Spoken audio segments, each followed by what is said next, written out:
ప్రకృతితో మన జీవితాన్ని మార్చుకోవడం ఎలా అనే కార్యక్రమానికి రైతుమిత్రులందరికీ హృదయపూర్వక స్వాగతం. మనం వ్యవసాయం చేసేటప్పుడు నాణ్యతతో కూడిన విత్తనాలు, నీరు, ఎరువులు, మానవ శక్తి వంటి వాటిని సమాన మోతాదులో వాడినప్పటికీ వివిధ రకాల నేలల్లో ఒకే రకమైన ఫలితాలు వస్తాయా? నేల రకం అనే అంశం వ్యవసాయంలో దాదాపు ప్రతి ఒక్క విషయాన్ని నిర్ణయిస్తుంది. నేల యొక్క నాణ్యత ఆయా భౌగోళిక పరిస్థితులను బట్టి మారుతుంది మరియు నాణ్యమైన నేల స్వభావం తప్పకుండా అధిక దిగుబడిని ఇస్తుంది. అధిక నాణ్యమైన దిగుబడి కోసం భూసారాన్ని పెంచడం, అందుకోసం తగిన జాగ్రత్తలు తీసుకోవడం అనేది ఎప్పుడూ సంఘర్షణతో కూడుకున్నదే. కాబట్టి నేల యొక్క ప్రతి ఒక్క అంశాన్ని కూలంకషంగా తెలుసుకుని అర్థం చేసుకోవడం చాలా ముఖ్యం. మన భూనిపుణులు నేల యొక్క స్వభావాలు, లక్షణాలు 3 రకాలు అని గుర్తించారు. అవి భౌతిక లక్షణాలు, రసాయనిక లక్షణాలు, జీవ సంబంధమైన లక్షణాలు కలవి. మొదటిది భౌతిక లక్షణాలు కల భూమి. ఈ రకమైన భూముల్లో భౌతిక లక్షణాలైన మట్టి రంగు, నీటి నిల్వ సామర్థ్యంతో పాటు మొత్తం మీద ఆ భూమి చూడడానికి ఎలా ఉంది అనే అంశాలు ముఖ్యమైనవి. ప్రకృతి ద్వారా సంక్రమించిన భూమి యొక్క భౌతిక లక్షణాలలో మనం మార్పులు చెయ్యలేనప్పటికీ ఫలానా స్వభావం కలిగిన నేలలో ఎటువంటి పంట వేస్తే మంచి దిగుబడి వస్తుందో అర్థం చేసుకోవడం చాలా ముఖ్యం. రెండవది రసాయనిక లక్షణాలు కల భూములు. నేల యొక్క భౌతిక స్వభావాన్ని అర్థం చేసుకోవడం ద్వారా ఎటువంటి పంట వేస్తే మంచి దిగుబడి వస్తుందో అర్థం చేసుకోవచ్చు. అలాగే నేలలో లభ్యమయ్యే అవసరమైన పోషకాలు ఎంత పరిమాణంలో నిక్షిప్తమై ఉండాలో తెలుసుకోవలసిన అవసరం ఉంది. నేలలో లభ్యత పరంగా అవసరమైన పోషకాలు అనగా nitrogen, phosphorus, potassium, zinc, copper, boron వంటి వాటివిగా అర్థం చేసుకోవచ్చు. పై పోషకాలు సరిపడినంత లభ్యమయ్యే విధంగా రైతులు సాధారణంగా మార్కెట్లో దొరికే ఎరువులు లేదా ఇతర ఉత్పత్తులను వినియోగిస్తారు. పేడ లేదా సేంద్రియ ఎరువు, కంపోస్టులను కూడా ఉపయోగిస్తారు. కావున ప్రత్యేకంగా ఇవి పోషకాల పరంగా గొప్ప వనరులు. కావున వీటన్నింటినీ నేల యొక్క రసాయనిక లక్షణాలుగా పరిగణించవచ్చు. ఇప్పటివరకు రైతులు మరియు ఎరువులు తయారు చేసే కంపెనీలు నేలలో ఉన్న రసాయన లక్షణాలపై మాత్రమే దృష్టిని పెట్టారు. అవసరమైనప్పుడల్లా ఈ పోషకాలను నేలకు అందిస్తూ వచ్చారు. కానీ ఇప్పుడు నేలకు అత్యంత ముఖ్యమైన జీవ సంబంధమైన పోషకాల్ని మనం చూడబోతున్నాం. అవి నేలలో లభించే సమర్థవంతమైన మైక్రోఫ్లోరా అనే సూక్ష్మజీవులు. ఇవి నేల యొక్క సామర్థ్యాన్ని నిర్ణయిస్తాయి. ఈ విషయాన్ని వివరంగా అర్థం చేసుకోవడానికి మనం కొన్ని ప్రయోగాలని పరిశీలనాత్మకంగా చూద్దాం.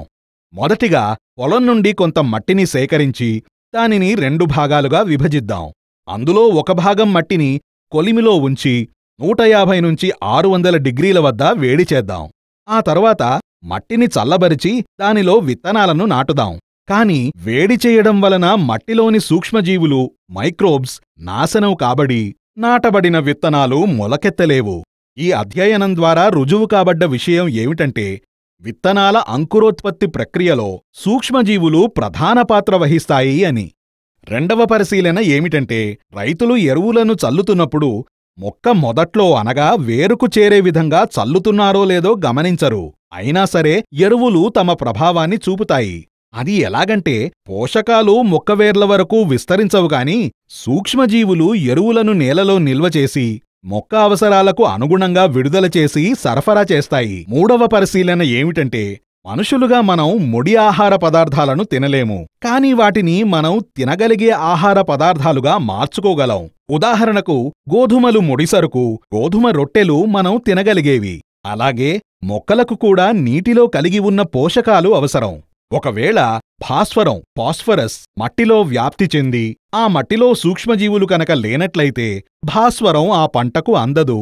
తద్వారా పంటకు భాస్వరం లోపం తలెత్తుతుంది. దీని ద్వారా అర్థమయ్యే విషయం ఏమిటంటే మట్టిలో చేరిన పోషకాలను సూక్ష్మజీవులు కరిగింపజేసి మొక్క లేదా పంట వాటిని సులభంగా తీసుకునే విధంగా సహకరిస్తాయి. ఈ విధంగా సూక్ష్మజీవులు ముఖ్యమైన పాత్ర వహిస్తాయి. పంటలకు నత్రజని అధిక మోతాదులో అవసరం ఉంటుంది. అయితే నత్రజని లభ్యత అనేది నేలలో ఉండే కార్బన్ యొక్క దామాషా మొత్తం మీద ఆధారపడి ఉంటుంది. నేలలో కార్బన్ పరిమాణం 1 నుంచి 1.5% ఉంటే ఉత్తమం. చాలాసార్లు మనం నత్రజనిని నేలలోకి చొప్పిస్తూ ఉంటాము. కాని కార్బన్ లోపం మూలంగా పంటలకు నత్రజని తక్కువ మోతాదులో అందుతుంది. ఎరువుల ద్వారా పంటలకు ఇతర పోషకాలు అందేటట్లు చెయ్యవచ్చు. కాని మార్కెట్లో అప్పటికప్పుడు ఉపయోగించే ఎరువు దొరికినట్లుగా కార్బన్ దొరకదు. మట్టిలో కార్బన్ అందుబాటులో ఉండే ఏకైక మార్గం పేడ, సేంద్రియ పదార్థాలు. సూక్ష్మజీవులు పేడను, సేంద్రియ పదార్థాలను కుళ్ళిపోయేలా చేస్తాయి. ఈ విధంగా కుళ్ళిపోయిన వ్యర్థ పదార్థాలు కార్బన్ ఉత్పత్తికి బలమైన కారకాలవుతాయి. పూలు పుష్పించడానికి, ఆ తరువాత అవి కాయలుగా తయారవ్వడానికి సహజ హార్మోన్లు అవసరం. ఈ సహజ హార్మోన్లు సూక్ష్మజీవుల ద్వారా ఉత్పత్తి అవుతాయి. మనుషులకు లాగానే పంటలకు కూడా మంచి వ్యాధి నిరోధక శక్తి ఉండడం అవసరం. సూక్ష్మజీవులు వివిధ రకాలైన మొక్కల ఫైటో రసాయనాలను ఉత్పత్తి చేస్తాయి. అసలు విషయం ఏమిటంటే, విత్తనాల అంకురోత్పత్తికి, నిల్వ మరియు మట్టిలో పోషకాల సరఫరాకు, జీవ అధోకరణ ప్రక్రియ ద్వారా మట్టిలో కార్బన్ లభ్యత, రోగనిరోధక శక్తిని పెంపొందించడానికి, సహజ హార్మోన్లను సృష్టించడానికి, ఒక్క మాటలో చెప్పాలంటే మొక్క యొక్క మొత్తం జీవిత చక్రం సూక్ష్మజీవుల యొక్క సంఖ్య, వాటి బలం మరియు చలనం మీద ఆధారపడి ఉంది. ఈ ముఖ్యమైన ప్రక్రియ నేల యొక్క జీవలక్షణాలపై 100% ఆధారపడి ఉంది. నేలకు సూక్ష్మజీవులు ఒక ముఖ్యమైన వనరు. సంబద్ధంగా చెప్పాలంటే సూక్ష్మజీవులు నేలలో ఉండే నిజమైన శ్రామికులు. అవి నీటిని, పోషకాలను, విత్తనాలను సమర్థవంతంగా ఉపయోగించుకోవడానికి నేలను తయారుచేస్తాయి. అయితే విచారకరమైన విషయం ఏమిటంటే, మనం సూక్ష్మజీవుల యొక్క ముఖ్య పాత్రను గుర్తించడం లేదు. ఎరువులు మరియు ఇతర కార్యకలాపాల నిర్వహణకు మనం చాలా మొత్తంలో పెట్టుబడులు పెడుతున్నాము. కానీ నేలలో ఉండే మైక్రోఫ్లోరాను అభివృద్ధి చేయడానికి శ్రద్ధ చూపడం లేదు. ఒక కర్మాగారంలో శ్రామికుల ఆరోగ్య సమస్యలను పట్టించుకోనట్లయితే ఆ కర్మాగారం వృద్ధి చెందదు. అలాగే మైక్రోబులను వృద్ధి చేసే సూక్ష్మజీవులను నిర్లక్ష్యం చేస్తే నేల బలంగా తయారవ్వదు మరియు ఆశించిన దిగుబడి ఇవ్వదు. ప్రస్తుత దినాల్లో ప్రజలు పంటల పెరుగుదలకు సంబంధించి, అవి విస్తరించకపోవడం గురించి, మంచి పూలు కాయలు కాకపోవడం గురించి ఎక్కువ ఫిర్యాదులు చేస్తున్నారు. ఇవి నేలలో సూక్ష్మజీవుల చర్య బలహీనంగా ఉందని తెలుపుతున్నాయి. ఎంత గొప్ప ఔషధమైనా చనిపోయిన వ్యక్తిని బతికించలేదు. అలాగే పనికిరాకుండా పోయిన నేలను రసాయనాలు పునరుద్ధరించలేవు. కావున సూక్ష్మజీవులు నేలను ఎప్పుడూ సజీవంగా ఉంచుతాయి.